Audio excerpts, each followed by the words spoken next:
On October 22nd, 1984, the day after the Ronald Reagan-Walter Mondale presidential debate, Mallory Brooke Silberman surprised her mother and me 6 weeks ahead of her due date. Mallory's early entry into the world was just the beginning of so many milestones, all completed on Mallory time. Mallory has always been a creature of habit. Every night she had to go to sleep to the music of the Muppet Babies. There was something about the high-pitched, Muppety tones of Baby Kermit and the gang that sent her swiftly off to dreamland. Until one night, when the cassette tape snapped. We picked the next best song we could find. It was one of our favorites, Billy Joel's You May Be Right. Mallory had her new bedtime song. And every night, I would turn off the lights at the exact moment Billy Joel would sing "Turn Out the Lights" in the song. Like Laura and I, Mallory's been a big Billy Joel fan ever since. Mallory was a voracious reader from the moment she could pick up a book. She had every Babysitter's Club book ever written and read each one over and over again.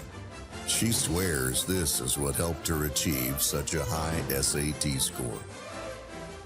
Mallory read and reread books everywhere.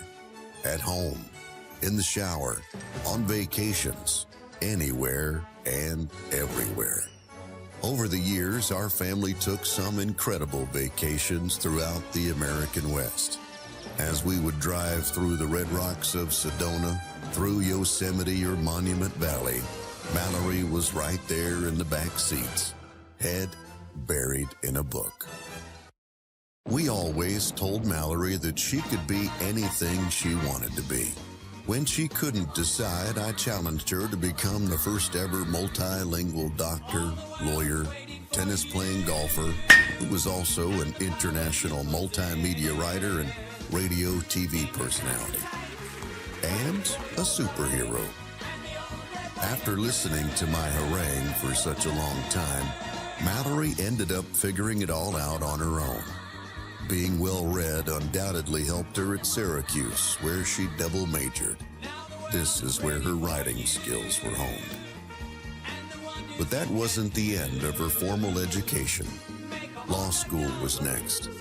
With her unrelenting persistence, Mallory moved from the wait list at UNC Law to being accepted for admission just 2 weeks before the start of the school year.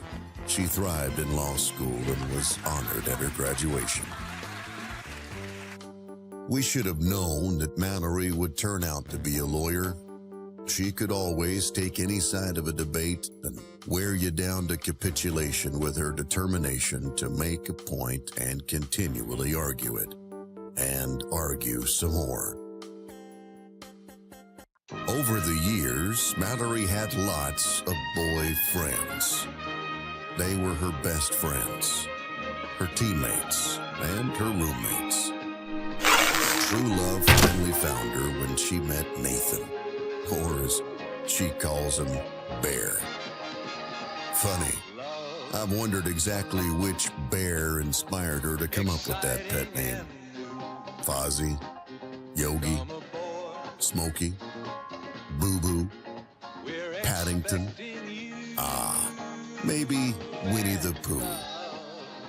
When Mallory told us about first being asked out by Nathan, she said, "Some kid keeps on wanting to date me."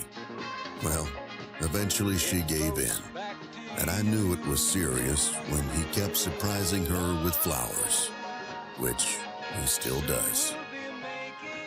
Their relationship developed, and one afternoon Nathan asked me for my blessing to marry Mallory. I took my time to answer him. After making Nathan squirm the appropriate amount of time, as is tradition, I gave him my blessing. I have to confess, I may also have been swayed by the Silver Patron tequila he brought me the first time we met. Nathan is a great guy. He is earnest and smart, although he's also been known to be a little ditzy. For instance, At Jordan and JC's wedding, he asked me if I knew what city UCLA was in. I stopped the conversation dead in its tracks and slowly said to him, "Nathan, think about it. UCLA. He's going to fit in nicely with the rest of our family." Then there was the time we were talking about a new apartment that Laura and I were buying. Nathan just so happened to live in those same apartments when he attended law school. He recalled that he would walk past some cemetery on his way to classes at George Washington University. Some cemetery? Whoa, big fella. This apartment building is adjacent to the Arlington National Cemetery and Iwo Jima Memorial, the final resting place of those amazing soldiers who have made sacrifices in their service to the United States. JFK is buried there too. I'm looking forward to more Nathanisms, as we like to call them, as the years move forward. So, here we are, in Florence, Italy, to enjoy the wedding of Mallory and Nathan. You may have asked yourself, why Florence? Well, Mallory loves to travel. My friend Gary calls her the Contessa because she thinks nothing of going to Dublin, London, Bogota, or Budapest for the weekend. So why not Florence? As far as Mallory is concerned, it's all about getting as many passport stamps as possible. Plus, she wants you to know that gelato was first created here and would like all of you to enjoy the delicious, authentic experience. The Contessa and her new counts will be traveling around the world for their honeymoon. And once their globetrotting is done, the two of them will be back at their jobs working for Arnold and Porter K. Scholler. So, here's some closing wisdom for the two of you. Nathan and Mallory, always make sure you have an appropriate map app available on your iPhones. I know the two of you are not the strongest navigators.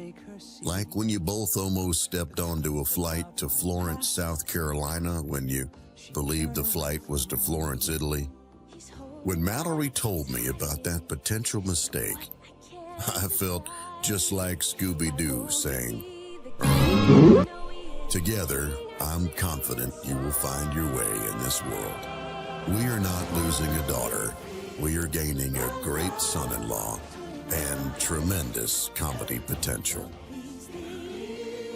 Here's to a wonderful, full life together."